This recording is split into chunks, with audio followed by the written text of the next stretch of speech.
Support for This Is an Experiment is brought to you by Manscaped, who is the best in men's below-the-waist grooming. Their products are precision-engineered tools for your family jewels. And Manscaped's Performance Package is the ultimate men's hygiene bundle. Join over 4 million men worldwide who trust Manscaped with the exclusive offer for you. That is 20% off and free worldwide shipping with the code EXPERIMENT at manscaped.com. If my math is correct, that's about 8 million balls. Experience is the experiment.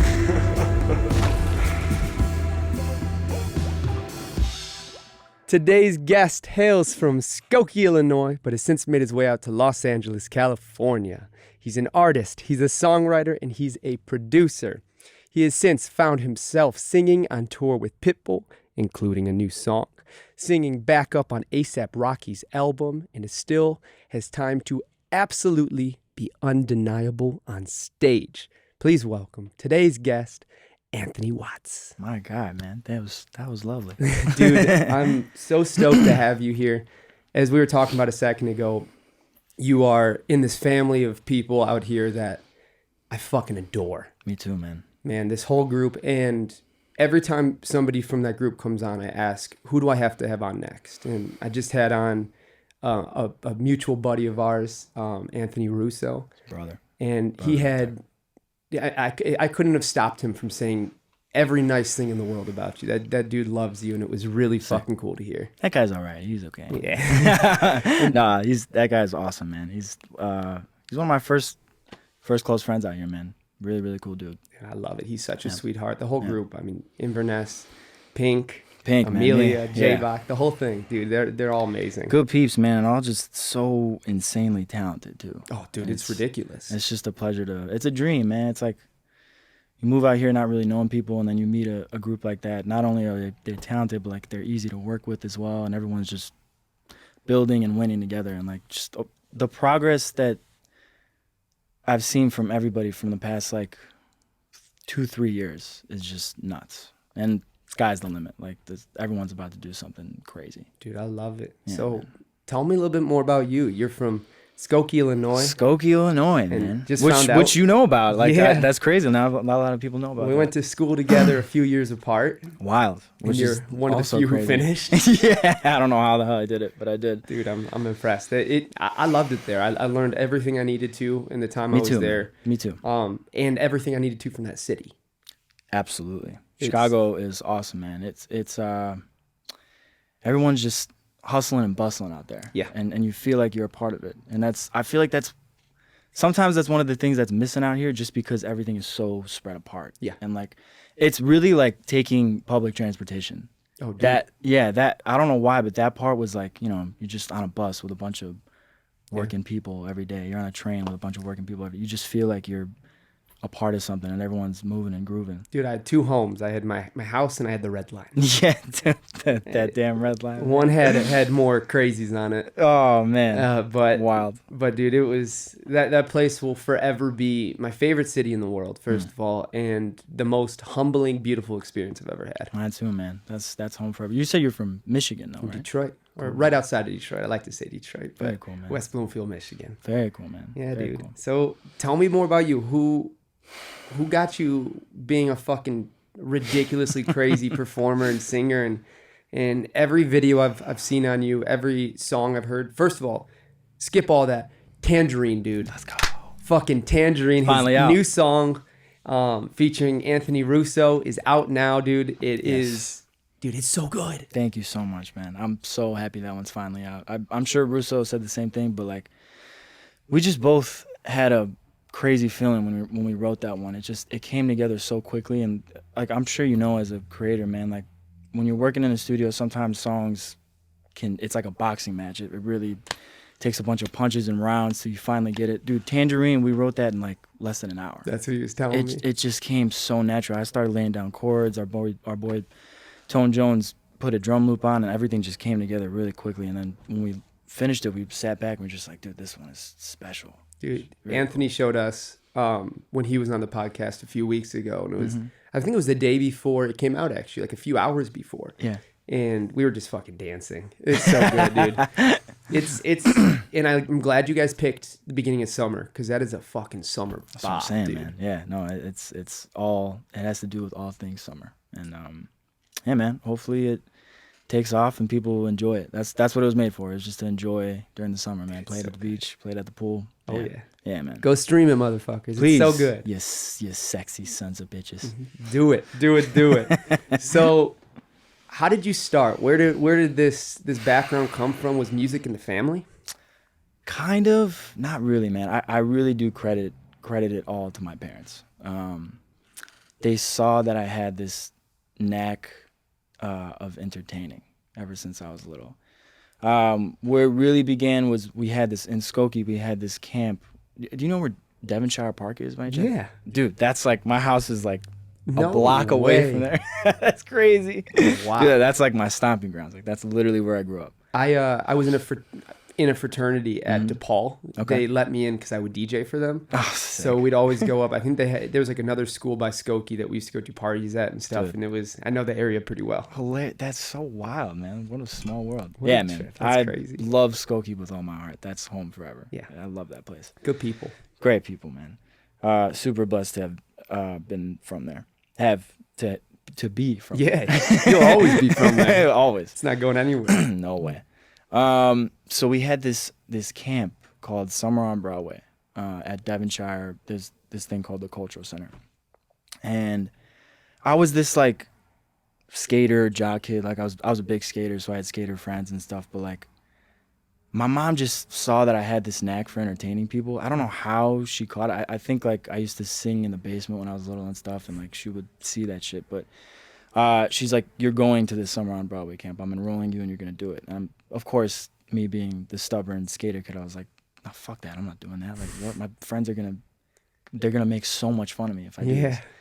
Made me do it. I obviously like acted like I hated it, and then towards like the end of the summer, I was like, "Oh man, like this is actually tight. Like I'm good at this." Like there was singing, there was dancing, there was acting. Like all pretty much the basis of the camp is you do a play and you create all of it with the other kids from the camp, and then you perform it at the end of the summer.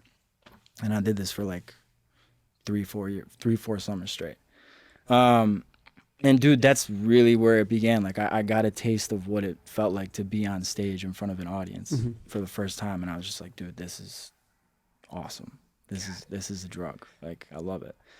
So yeah, I was doing like a little bit of acting first with that, and then singing really came into play like more like middle school, high school times. Like I started getting into like R&B when I was in like 7th grade. I can see that. Yeah. Very, very hard R&B backgrounds. I went through a lot of musical phases, but R&B was one of the first ones where I really started like paying attention, and like the artists were like early Chris Brown, Omarion, Marcus Houston. Like You Got Served was my jam. that movie.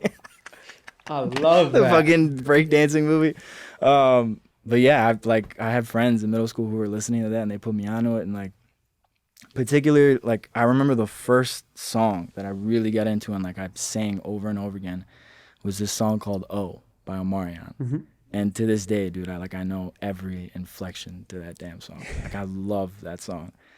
So yeah, it was middle school, and then I started taking it more seriously in high school. I had this friend named Jeremy Calamag. Shout out Jeremy Calamag.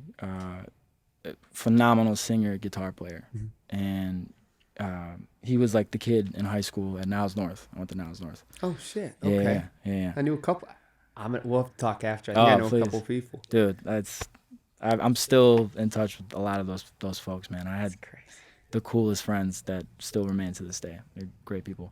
But yeah, this kid Jeremy was like the singer in the school. Like he was singing, and then one day he found out that I could sing. He's like, "Yo, we should sing together." And then we did this video in my basement that like kind of went like internally viral in the high school, and it was like, "Yo, like Anthony can sing," and I was like, "All right, like girls like this. This is cool." The addiction starts. Yeah, man. Yeah. So, and then from then on, and dude, I like apart from all that, I was a big soccer player my entire life, and soccer was actually the first dream. Like I really, really loved it. I'm European descent. I'm Romanian. Okay. So my dad had me kicking a soccer ball ever since I was a kid. Like, But you hurt a your baby. back. I did. How do you know about my back? Oh, a lot of things. Yeah, And dude, my back is that's why you fucked won't go up. play guitar with Russo. Sucks. Thank you, Russo, for that one. Son of a bitch. Yeah, no, stupid back problems. I credit that to skateboarding. Skateboarding is the reason I fell a lot of times when I was younger, and then it was just an accumulation of pressure on my lower back. And The repetition. I skated growing up. Yeah. I wasn't great. I pretty much just vert. Mm. I could hardly ollie, but I So could fun. do everything on vert. Yeah. I was a weird kid. Come on. But yeah, skateboarding was super fun, but fell a lot, and I have no idea Soccer. where- Soccer. Yeah, soccer was the main goal, and then long story short, I got in trouble in high school. I got caught at 2 parties, like drinking. I got 2 drinking tickets, so like they suspended me for like a few games the first time, and then they suspended me for like half the season of my senior year. So was that through your school versus like an MIP sort of thing? No, it was through school. Okay, It was through sick. school. Yeah. And they were trying to suspend me like half the season, my senior year. So I was like, dude, I don't know if I'm trying to do this. And man, all credit to my athletic director. He sat me down. He was like, listen, man, you're a good soccer player. You're a great singer.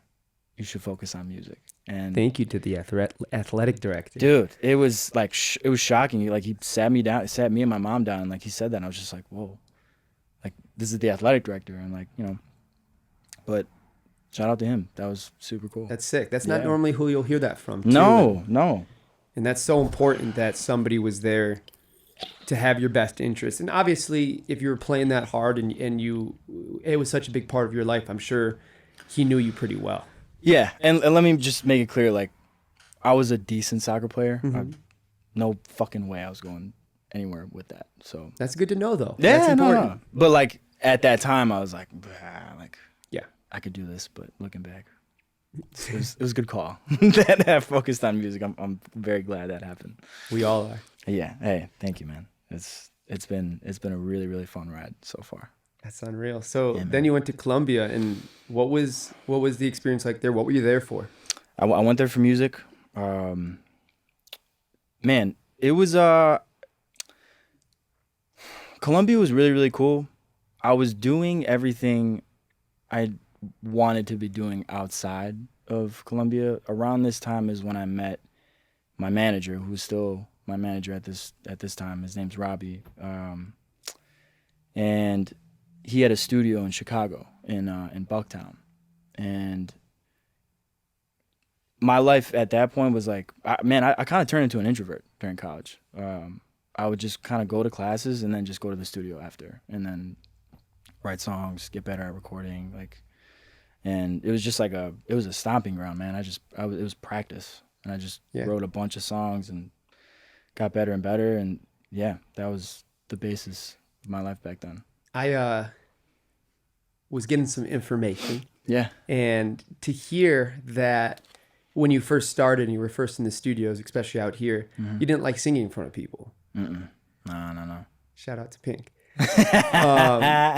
And Fucking think. hearing that was so humanizing. It really gave me perspective on somebody like you, where we were just at your show a couple days ago, and dude, holy fuck. Thank you so much, man. I mean, your energy on stage, there's great singers, really great singers, and you fit that category. But then there's really great singers who also are really great entertainers. I appreciate you, And man. that's your category. You fit both of those. And watching you up there just fucking take over, dude. I mean, I could see it in your face. You were having so much fun. Oh man, I have the time of my life every time I perform. But I black out too. Like not alcohol wise. Yeah, just like, yeah. just like I don't know, man. I feel like I turn into a different human being when I go on stage, in a good way. Like Absolutely. something just comes out of me. But yeah, I always just try to have fun with this stuff, man. Yeah. And that's why I'm so excited about this new music that I'm working on now, because it's a lot more lively. It's a lot more up tempo. You know, a lot of the stuff that I've put out under Anthony Watts was acoustic so far. It was just really slow and acoustic, which is great. I had a lot of fun making that. But like, I've always been somebody that likes to party and likes to make people party as well. And that's I think it took me a while to get that to translate into my music, and it's like really finally happening, and it feels really, really good. Trust me, I live for the experiment, but there is one place in my life that I don't want to be an experiment, and that's when trimming my balls. Luckily, the Performance 4.0 package is here. Inside this package, you will find the Lawnmower 4.0 trimmer, the Weed Whacker ear and nose trimmer, the Crop Preserver ball deodorant, the Crop Reviver toner, the Performance boxer briefs, and a new travel bag to hold all of your new favorite things. I needed the Lawnmower 4.0 so much more than I ever realized. This thing has a ceramic blade to reduce grooming accidents, all thanks to their advanced skin-safe technology, a flashlight so I can actually see where I'm trimming. And not only that, but this thing's waterproof, so I can trim just about anywhere. I love this thing, and I love the whole 4.0 package, from the lawnmower, the weed whacker, the crop preserver, the crop reviver, and all the free gifts they threw in. Trust me, fellas, your balls will thank you. Get 20% off and free shipping with the code EXPERIMENT at manscaped.com. That's 20% off and free shipping with the code EXPERIMENT at manscaped.com. Unlock your confidence and always use the right tools for the job with Manscaped. One of the things that you were saying on stage that really resonated with me is you were talking about, so you just went on tour last fall. Yeah. And when you came off, you said that you had this fire, this new fire that you hadn't had before to just fucking create. And you understood that this new energy that was put into you, or this new perspective, had to be used. You know, you couldn't wait. It wasn't something that you wanted to sit on for any longer. Like, it was time.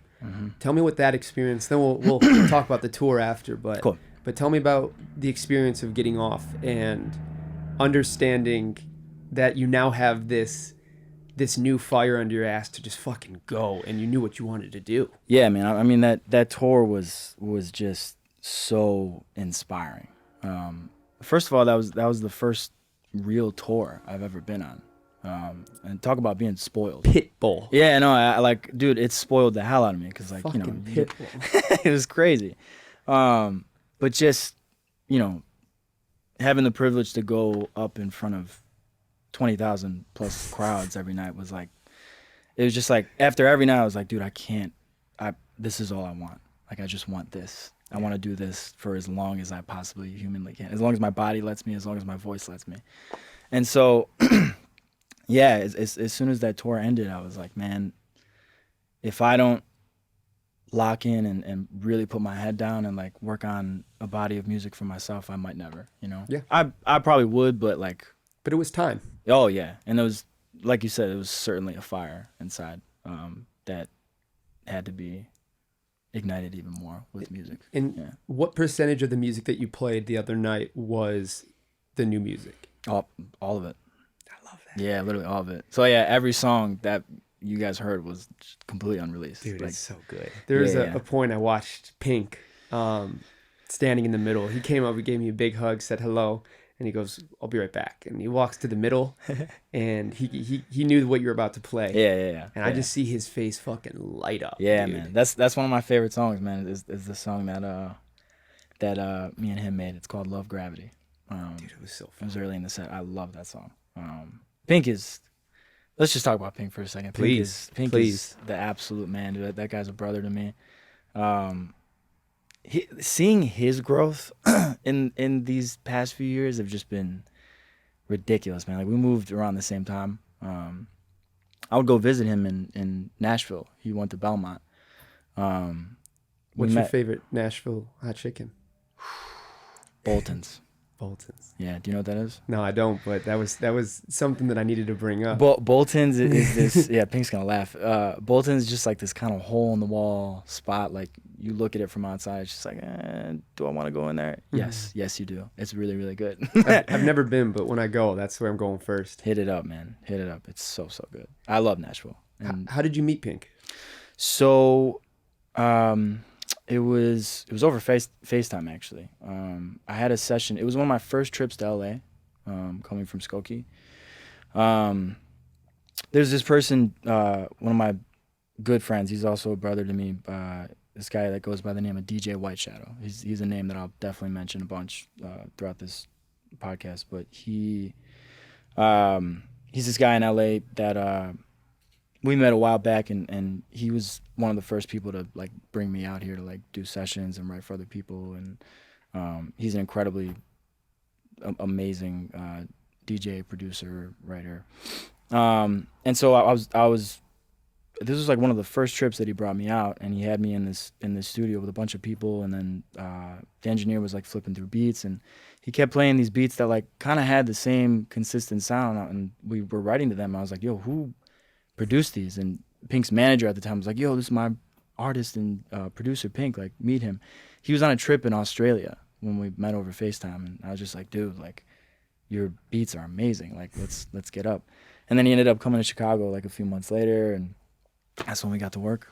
We started getting to work, and the rest was history. Dude, I love it. He's talk about a fucking builder. That kid, everybody he meets, from my perspective, if he likes you, he wants you to grow. Yeah. And he's willing to help you grow. I mean, dude, that kid's bet on me with every bone. Yeah. And it's been a life change for me. I owe a lot to that man. He's so good to me. It's the reason we're sitting here. Absolutely. The reason I was sitting with Russo and Amelia, and J-Bach. And he's a dot connector, man. He's very much a dot connector, and I was just really, really proud of the dude, man. He's somebody who you knew he was gonna win because he's so down to play the game.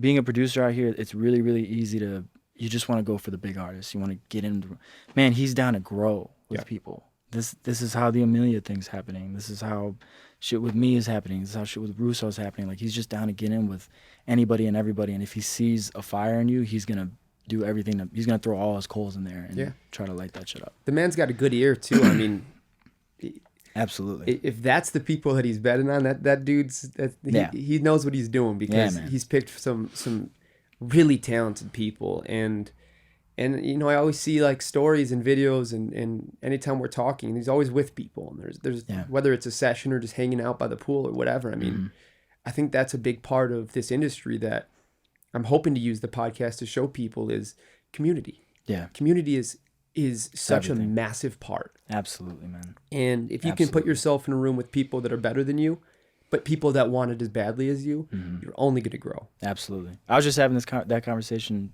with a friend last night in a session about how, like, man, like those are the best rooms to be in. Yeah. It's just, when you're, the worst is a bad word for it, but just when you're the worst in the room and like you're just surrounded by crazy talent, it's like, of course you're going to learn, you're going to grow. Yeah, you're in the right room. That's been my experience out here a bunch, man, and it's like, I've grown a lot because of that. Absolutely. Yeah, man.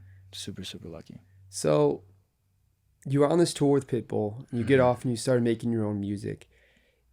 What was your perspective like once this music finished? Where do you see it going? How would you like to show it to the world? I mean, is that a tour? Is that playing smaller shows to start? I mean, coming off something where there's 20,000 people. Yeah. That was something that really caught my eyes, the fact that I knew you just got off this massive tour, and I saw you playing for what had to be 150 people in the Black Rose, and dude, Black Rose, is that it? Yeah. And you were playing like there was 20,000 people there. Man, always and forever, man. Whether it's 3 people or 3 million people, like, I'm gonna go out there and have fun. And that was super inspiring to watch. I mean, thank you, man. There's no better tell that somebody loves what they do than watching them perform the way you did it, no matter who's there. I mean, you were getting people involved. You were having people dance and jump, and I didn't see a single person there who wasn't smiling. Let's go, man. That's all I want, man. I really appreciate it, man. You're bringing happiness to people at mass scale and in a room that is so intimate, and I think that's so special. I think that's the calling, man. I feel like that's always been the goal and what has kept this fire going. It's just like I've always had this urge to just show people a good time. Yeah. You know, I was always the kid in high school who was like having the parties. Whenever my parents left town, I was like, come to my house, we're drinking and we're gonna have fun. Absolutely. Like, and that hasn't changed. I get that from my dad for sure. He's a party animal. But you know, the Pit tour was a huge representation of that as well. Mm-hmm. Seeing like the joy that this dude brought to these at mass scale, as you said, like 20,000 seaters, dude. There wasn't one person sitting down not having a good time. Like, it was awesome to see. And again, seeing that, you know, 20 nights in a row, I was just like, dude, I want this so bad. Like, this is all I want to do, and this is why I feel like this is why I'm here. Absolutely. And Yeah.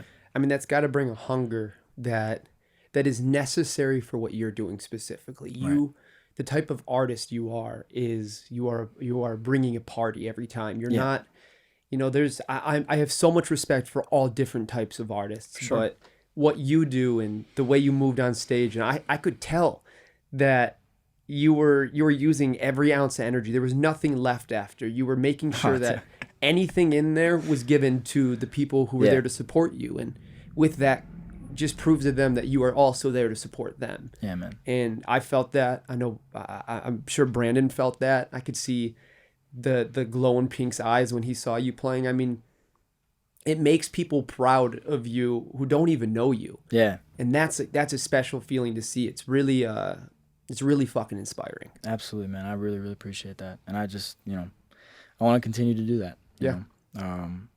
So I mean, the plan with this new stuff is just, you know, I think I'm just gonna put out one song at a time.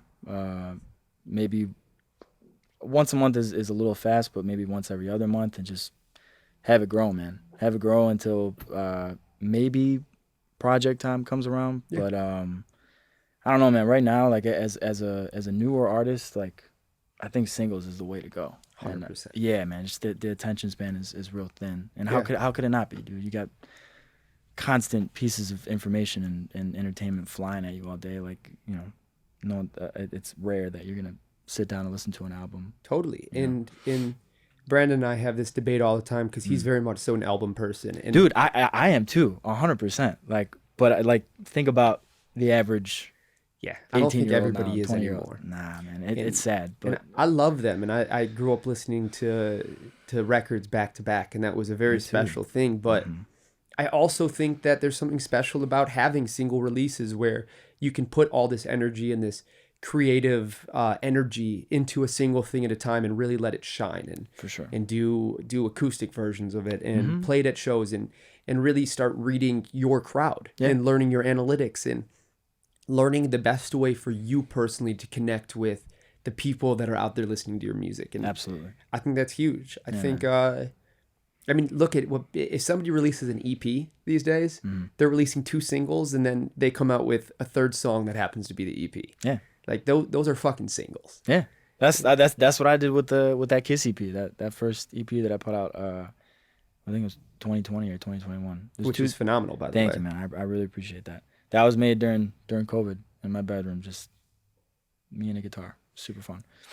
A big part of this podcast is, I should say, this season is my goal with it is to show people that this industry is not just the creative side. It's very much so also being a business person. And I'm curious, how do you go about, you know, going between the two? Because you're obviously incredibly creative. I mean, whether that's music wise, whether that's the performance, the dance, the whole thing. How do you go about your business side of it? Do you get help from your manager? Is that something that you're also involved with? Big time. I definitely like to be involved with it as much as I can be. Yeah. And, you know, I'm forever a student of this stuff. And especially now more so than ever, like, the industry is just ever changing, man. Yeah. There's new things being brought upon this business every day. So I think it's really, really important to stay up to date and read into things. But I do, you know, my manager is great. I've been with Robbie for like 10 plus years now. Beautiful. So, yeah, and it's super blessed to have that guy in my life. Like, I trust that guy, and I know that's rare. in this industry, having somebody like that. So I'm very, very thankful for that. Me and him work really well together. But yeah, just I think it's really important to just forever be a student to this shit. And Absolutely. It's always it's a learning game, you know? It's so important to find the people that are willing to fight as hard as you are. Absolutely. And- No one's gonna fight harder than you, and if they Absolutely. are, that's a problem. Like That's you true. need Yeah, to figure that out. needs to be yours. Yeah, exactly. But that are willing to fight for you, I should Yeah, say. absolutely. And that wants you to make it with every bone in their body. Right. And that It's sounds rare. like what you have. I do, man. I do, and I'm again super thankful and blessed to have that.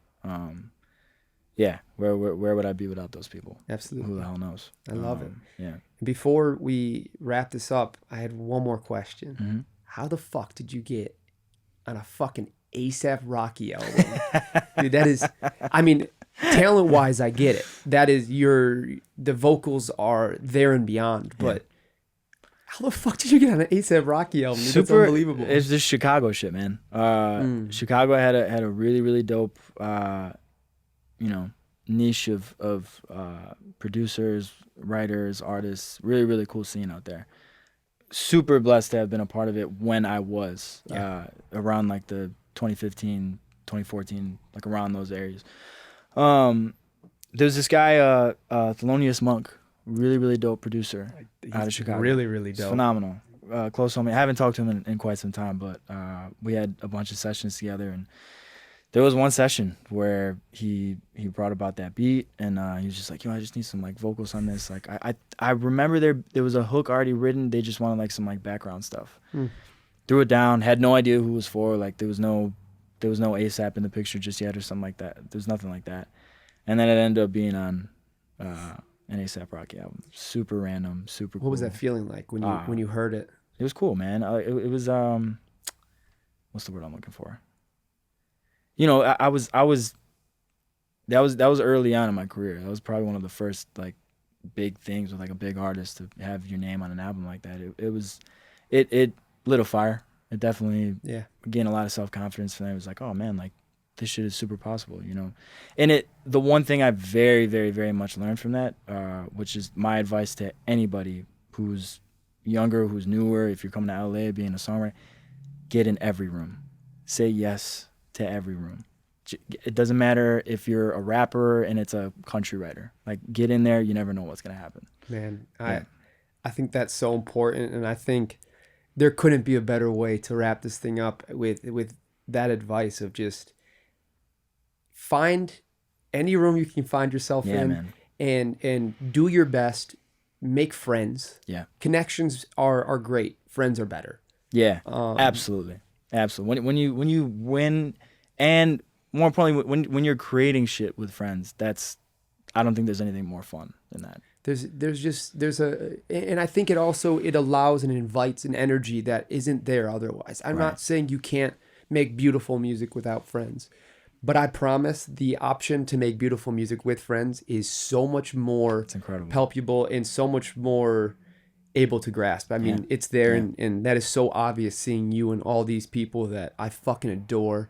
Which these people were strangers at some point, and a lot of them were strangers, and then we had a session together, and now we're close friends. I mean, man, we've what been I'm saying? talking for about a month, trying to get this together, and up until last week, we were just texting, Right. And now I would consider you a friend. I would consider you absolutely, somebody who I look up to as a musician, and the way you go about things and your energy is absolutely beautiful, man. I'm looking forward to all the success that I know will come. Thank you so much, Brad. I really appreciate you having me, and then thank you to you guys for having this show, man. This is really cool. Thank you guys you have so a lot much. of cool people on here, and you give artists a space to create and tell our their goal. stories. Yeah, man. Well, thank you so much, I'm talking to Pink about getting a nice big one set up where dude. do a 3-hour with the whole crew, Let's go. That'd be pour so some fun. tequila, Oh see what happens. man, that'd be amazing, We'll need some Anthony Watts to bring the party. bro. I would be honored to join. We'll make it happen. And Yeah, man. dude, such a fucking pleasure to have you on. And